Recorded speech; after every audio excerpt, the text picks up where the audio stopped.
마가복음 6장 41절에서 44절까지 우리 함께 읽도록 합니다. 예수께서 떡 5개와 물고기 2마리를 가지사 하늘을 우러러 축사하시고 떡을 떼어 제자들에게 주어 사람들에게 나누어 주게 하시고 또 물고기 2마리도 모든 사람에게 나누심에 다 배불리 먹고 남은 떡 조각과 물고기를 12바구니에 차게 거두었으며 떡을 먹은 남자는 5천 명이었더라. 아멘. 오늘 본문의 배경은 예수님께서 오병이어의 기적을 행하시는 놀라운 장면입니다. 예수님에게 많은 무리가 몰려왔습니다. 우리 주님은 그들을 불쌍히 여기시며 그들을 가르치셨고 저녁이 되자 제자들은 무리를 보내려고 했습니다. 그러나 우리 주님께서는 제자들에게 직접 먹을 것을 주라고 하셨고 그들에게 떡 5개와 물고기 2마리를 축사하신 후 나누어 죽이며 5천 명을 먹이셨습니다. 이 기적은 예수님께서 우리의 필요를 채우시는 공급자임을 분명하게 나타내고 있습니다. 오늘 본문이 무엇을 말하고자 하는지 함께 살펴봅니다. 내용 관찰 1번입니다.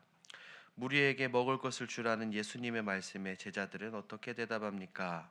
37절 말씀을 보니까 예수님께서 제자들에게 너희가 먹을 것을 나누어 주라라고 말씀하시죠. 그럴 때 제자들은 우리가 가서 200데나리온의 떡을 사다 먹이리까라고 대답하며 제자들은 말합니다. 많은 사람들을 지금 이렇게 먹이는 것은 현실적으로 불가능하다라는 그 반응을 우리 주님께 보였던 것이죠. 내용 관찰 1번입니다. 예수님께서는 떡 5개와 물고기 2마리로 어떤 기적을 펼치십니까? 우리 주님은 떡 5개와 물고기 2마리로 손에 들고 하늘을 우러러 축사하신 후 제자들에게 이것을 주며 사람들에게 나누어 주라고 하셨습니다. 그러자 모두가 배불리 먹었으며 먹고 남은 조각을 모으니 12바구니에 가득 찰 정도로 많이 남았죠. 그때 먹은 남자만 5천 명이었습니다. 이 부분은 우리 연구와 묵상에서 조금 더 살펴보도록 합니다. 연구와 묵상입니다. 예수님께서 왜 먼저 제자들에게 먹을 것을 주라고 하십니까? 예수님께서 제자들에게 너희가 먹을 것을 주라고 말씀하신 것은 단순히 그들에게 명령하셨던 것이 아닙니다. 제자들의 믿음을 한번 테스트해 보시고 제자들을 사역에 예수님의 사역에 참여하게 하시며 하나님의 공급하심을 피부로 느끼고 피부로 경험하게 하려는 예수님의 깊은 뜻이 담겨 있던 것입니다. 예수님과 함께 사역하는 제자들은 많은 무리를 보고 그들의 필요를 분명히 알았습니다. 하지만 어떻게 해야 할지 그들은 알지 못했던 것이죠. 그때 예수님께서는 직접 그들에게 명령하셨지만 예수님의 제자들은 인간적인 생각으로 불가능에 부딪혔습니다. 현실적인 한계를 먼저 떠올렸다는 겁니다. 많은 사람들에게 먹을 것을 주는 것은 불가능하다라고 생각했던 것이죠. 본문에서 말하고 있는 이 200데나리온은 노동자의 양 8에서 10개월치 품삯에 해당하는 큰 금액이었기 때문에 제자들은 물질적인 문제를 먼저 고려하고 자신들의 문제로는 이것을 감당할 수 없음을 말했던 겁니다. 하지만 우리 주님께서 제자들에게 이런 인간적인 계산을 넘어 믿음의 눈으로 이 백성을 바라보기를 원하셨어요. 예수님께서는 이미 우리가 요한복음 6장을 통해서 알 수 있는 것처럼 이런 상황을 어떻게 해결하실지를 알고 계셨습니다. 제자들이 스스로 문제를 먼저 바라보고 믿음으로 반응하기를 기대하셨던 겁니다. 예수님은 지금 이 순간에 제자들이 하나님의 능력을 경험하고 하나님께서 사랑하는 백성들의 모든 필요를 공급하는 것을 깨닫게 하고 싶으셨던 겁니다. 마지막으로 예수님께서는 제자들로 하여금 그들이 직접 눈으로 보고 피부로 경험하게끔 가르치셨어요. 처음에 제자들이 보기에는 떡 5개와 물고기 2마리는 너무나 부족해 보였죠. 하지만 우리 주님께서 하늘을 우러러 축사하시고 떡을 떼어 제자들에게 나눠주시자 어떤 일이 일어납니까? 그들도 알지 못하는 놀라운 일이 일어났습니다.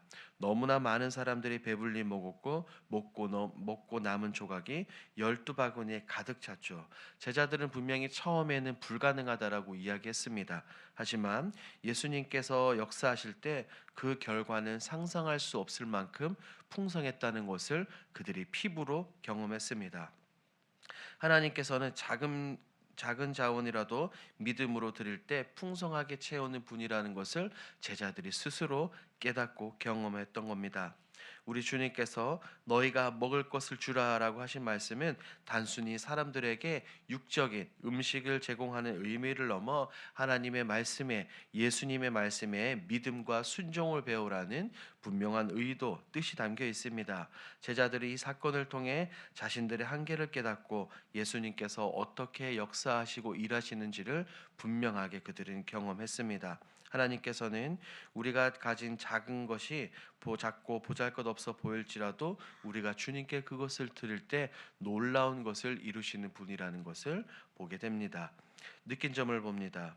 제자들이 불가능한 것을 가능하게 만드시는 예수님의 능력을 의지하기를 원하시는 모습에서 무엇을 느낍니까? 이 장면을 바라보고 묵상하면서 우리 역시 종종 제자들과 같은 태도, 제자들과 같은 생각을 가진다는 것을 깨닫게 됩니다. 우리가 가진 것이 부족해 보일 때, 우리가 약해 보일 때 우리는 스스로 가진 한계를 정해버리죠. 그리고 도저히 이것을 할 수 없다라고 때로는 단정 짓곤 합니다. 하지만 예수님은 우리의 능력이 아니라 하나님의 능력으로, 하늘의 힘으로 사역하시는 분입니다. 우리 주님은 제자들에게 이렇게 말씀하시며 자신들의 힘으로 할 것이 아니라 주님께 맡기고 주님의 역사하심을 바라보며 순종하기를 원하셨던 겁니다. 또한 예수님은 단순히 기적을 행하시는 분이 아니라 제자들을 그 기적의 과정에 참여하게 하셨다는 것을 보며 굉장히 큰 감동을 받습니다. 제자들은 분명히 떡과 물고기를 사람들에게 나눠 주었죠. 하나님의 기적이 어떻게 일어나는지를 그들의 눈으로 보고 그들의 손과 발로 이것을 경험했습니다. 이것을 통해 하나님은 우리를 통해 역사하시는 분이라는 것을 깨닫게 됩니다. 내가 가진 것이 얼마나 크든 작든 아무 상관이 없어요. 우리가 주님께 드리고 예수님께 순종할 때 하나님은 우리의 것을 사용하신다는 것을 깨닫게 됩니다. 이 말씀들을 통해 내가 내 능력만을 의지하고 있는 것은 아닌지, 하나님께서 일하실 것을 믿지 못하고 있는 것은 아닌지 깊게 돌아보게 되었습니다. 우리의 삶 속에서도 하나님은 우리의 작은 것을 통해 큰 일을 이루실 수 있는 분이라는 것을 오늘 본문을 통해 다시 한번 깨닫게 되는 거죠. 적용을 봅니다. 최근 주님의 능력을 신뢰하지 못해 믿음으로 반응하지 못한 적은 언제입니까? 우리는 우리의 삶 속에서 종종 믿음보다 현실적인 문제를, 제자들처럼 현실적인 문제를 바라볼 때가 있습니다.